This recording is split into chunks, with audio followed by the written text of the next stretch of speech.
कहते हैं कि जीत और हार आपकी सोच पर निर्भर करती है। मान लो तो हार होगी और ठान लो तो जीत होगी।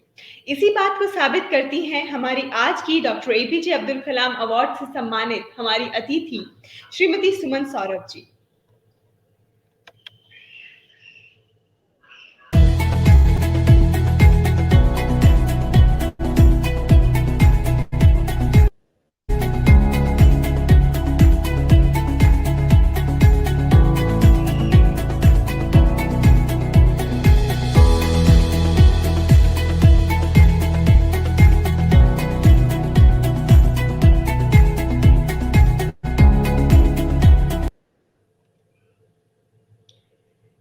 नमस्कार सुमन जी, सबसे पहले तो मैं आपका हमारे टॉक शो संघर्ष की कुछ अनसुने पल में बहुत-बहुत स्वागत करती हूँ।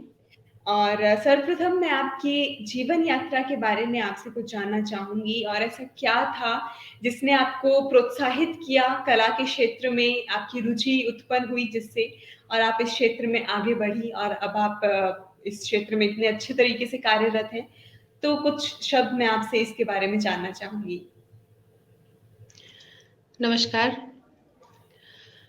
सबसे पहले मैं ओएसएस वर्ल्ड की न्यूज़ वर्ल्ड की सुषमा मैम को मैं नमस्कार करती हूँ और बहुत धन्यवाद देती हूँ और साथ ही इस पूरी टीम को बहुत-बहुत धन्यवाद देती हूँ कि मुझे इस योग्य समझे और मुझे इस अवार्ड के लिए नामित किए। मेरी जर्नी स्टार्ट हुई थी, मैं बचपन से ही बहुत शौकीन रही हूँ संगीत की, डांस की, पेंटिंग की और मेहंदी लगाना मतलब कला के क्षेत्र में मुझे बहुत ही अच्छा लगता है, बहुत रुचि है। और मेरे नाना जी बहुत ही अच्छे ड्रामेटिक क्लब के डायरेक्टर थे और पृथ्वीराज कपूर, शम्मी कपूर, राज कपूर उनसे मुलाकात हुई थी, शूटिंग पे आते थे तो उनसे मुलाकात हुई थी और रेलवे में अधिकारी भी थे। उन्हीं से माँ को आया, माँ भी मेरी बहुत अच्छा गाती हैं और मैं भी लगातार बचपन से इस फ़ील्ड में रही हूँ म्यूज़िक के क्षेत्र में।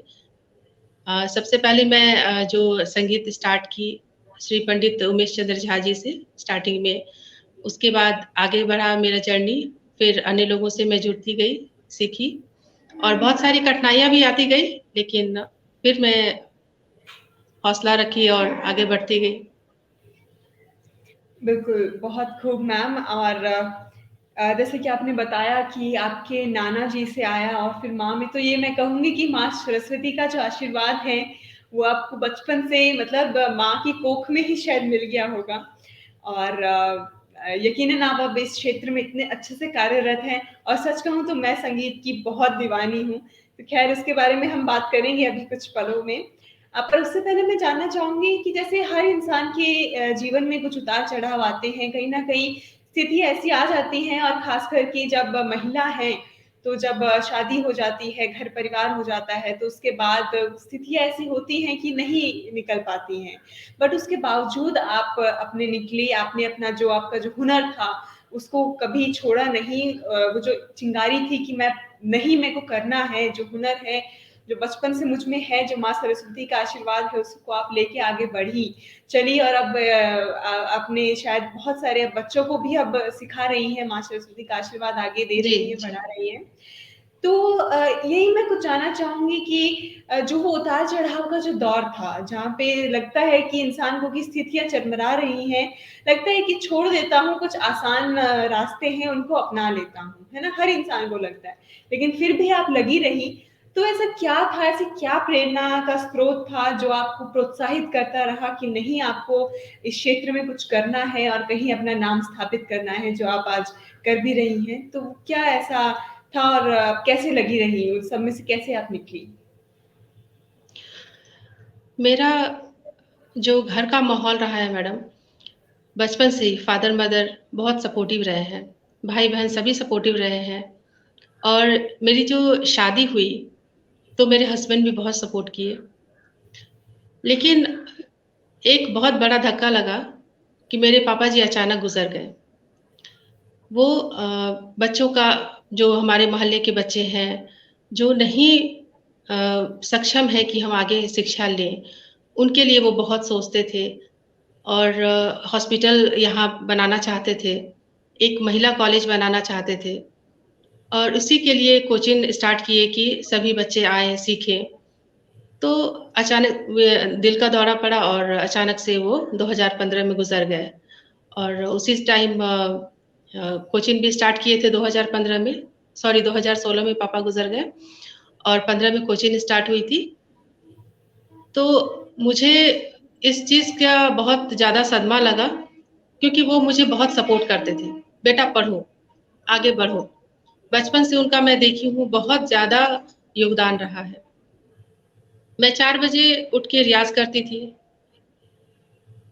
जो अगल-बगल के जो मोहल्ले के लोग होते थे, वो भी आश्चर्य करते थे, "अरे! ये तो बिना अलार्म के उठ जाती है।" की बात ये हुँ। तो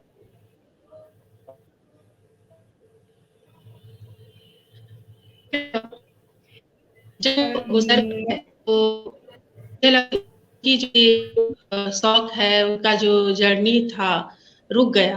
हुँ। तो उसको लेके मैं आगे बढ़ रही हूँ। अभी 75 बच्चे हैं, जो मुझसे जुड़े हुए हैं और वो 75 बच्चे नहीं हैं, वो 75 परिवार हैं हमारे साथ और उनका भी पूरा सहयोग मिलता है मुझे। मैं निःशुल्क ये काम करती हूँ, किन्हीं से मैं 1 रुपया भी नहीं लेती हूँ और 2019 में मैं एमएचएम की ट्रेनिंग की थी, मेंस्ट्रुएशन हाइजीन मैनेजमेंट। तो मुझे स्त्रियों के प्रति, किशोरियों के प्रति भी ये चीज़ मुझे लगा कि वो अपने स्वास्थ्य के प्रति बिल्कुल मतलब सजग नहीं है। तो मैं स्कूल में तो ये काम करती ही हूँ और टोला-मोहल्ला घूम-घूम के उनसे सारे लेती हूँ कि आपको क्या प्रॉब्लम है, क्या आपको परेशानी है, उन 5 दिनों में पीरियड्स के दौरान। तो मुझे उनसे अच्छा मिला, उनके फैमिली वालों से अच्छा मुझे मिला कि सपोर्ट किए मुझे कि हाँ, ये महिला हमारे सहयोग के लिए आई है। स्टार्टिंग में थोड़ा झिझकती हैं कि कैसे पीरियड्स के बारे में बोलें क्योंकि स्वाभाविक है जब शहर में जब लोग झिझकते हैं, ये तो वैसे भी ग्रामीण इलाका है, बहुत छोटे से इलाके से हूँ मैडम मैं। तो लोग झिझकते हैं बोलने से। बिल्कुल दुपट्टा मुँह पे रख के भाग जाती हैं अंदर। तो फिर उनके झिझक को तोड़ना, उनको सामने लाना, लगातार 2019 से मैं ये काम कर रही हूँ और मैं सक्सेस हुई हूँ और उसके लिए मुझे एमएचएम 2022 स्टार सम्मान मिला मुझे। ये मैं उन्हीं लोगों को देना चाहती हूँ, जो इसके हकदार हैं। उन बच्चियों को जो वो आगे आईं, झिझक तोड़ी, मेरे सामने बोलीं, उनके लिए। जो बच्चे अभी हमारे साथ जुड़े हुए हैं, संगीत सीखते हैं, डांस सीखते हैं, पेंटिंग सीखते हैं, उनका इतना बड़ा योगदान है कि मुझे छोटी मम्मा बोलते हैं। मुझे छोटी मम्मा कह के बुलाते हैं, पूरे मोहल्ले के बच्चे। मुझे ये बहुत अच्छा लगता है सुनने में कि मुझे छोटी मम्मा कहते हैं। तो सबका प्यार है, आशीर्वाद है और लाइफ में तो संघर्ष तो आता ही है मैडम। संघर्ष हमेशा आता है, मुझे मेरे साथ भी बहुत सारे संघर्ष हुए। झेलती हूँ, करती हूँ और आगे भी करूँगी। बिल्कुल, बहुत-बहुत शानदार मैम। जो आप काम कर रही हैं शायद हमारी सरकारें और बहुत सब लोग मिलके करते हैं, लेकिन जो वो एक ग्राउंड लेवल पे जब हम देखने जाते हैं तो शायद वो उतना नहीं होता। लेकिन आप जैसे ही लोग हैं जो निस्वार्थ रूप से लगता है कि नहीं इस चीज़ की ज़रूरत है, ये हमें अवेयरनेस फैलानी चाहिए। और जैसे कि आपने बोला कि मुँह पे दुपट्टा रख के भाग जाती हैं, लेकिन उनसे अब आप इतने अच्छे से बात कर पा रही हैं, इतने बच्चों से जुड़ी हैं। इतनी बच्चों से जुड़ी मतलब आपने उनकी फैमिलीज़ से जुड़ी और अगर लड़कियाँ हैं, तो आगे जिन फैमिलीज़ में जाएँगी, तो शायद वो अवेयरनेस, वो एजुकेशन, वो कॉन्फिडेंस उनके साथ ही जाएगा।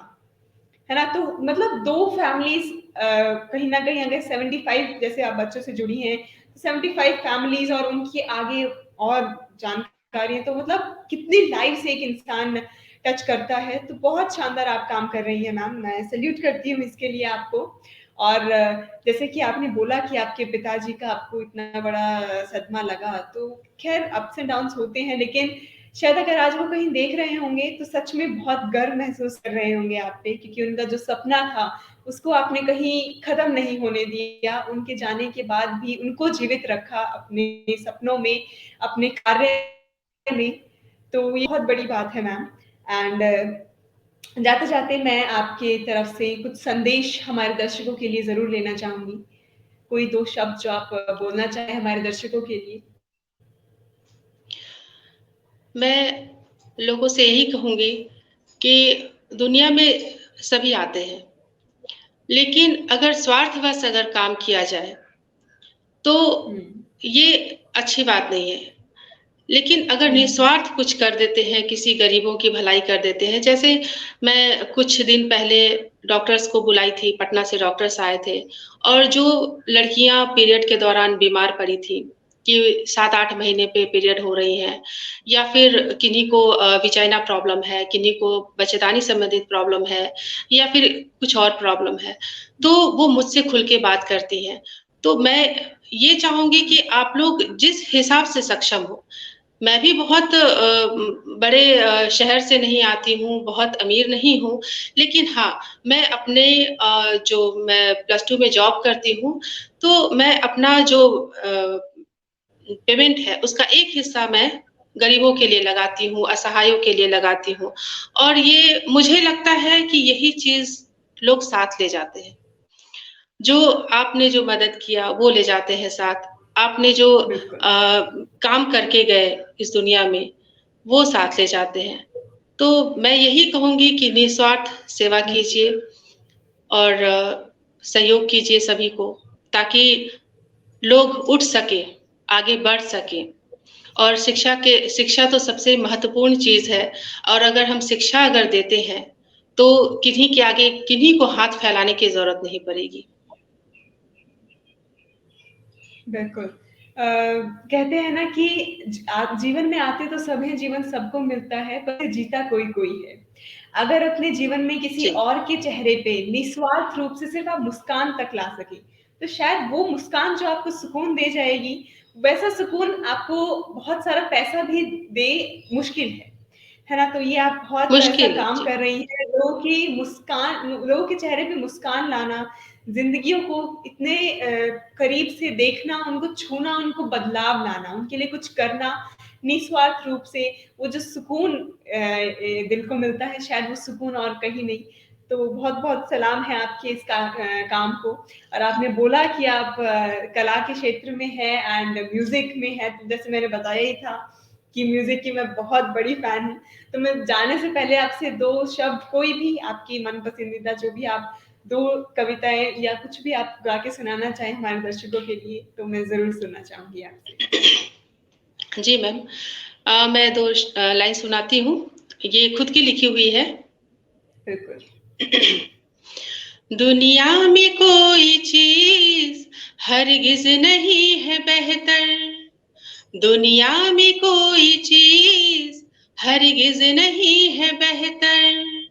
ऐ दोस्त मेरे सुन लो, ऐ दोस्त मेरे सुन लो, इंसानियत से बढ़कर दुनिया में कोई चीज़ हरगिज़ नहीं है बेहतर।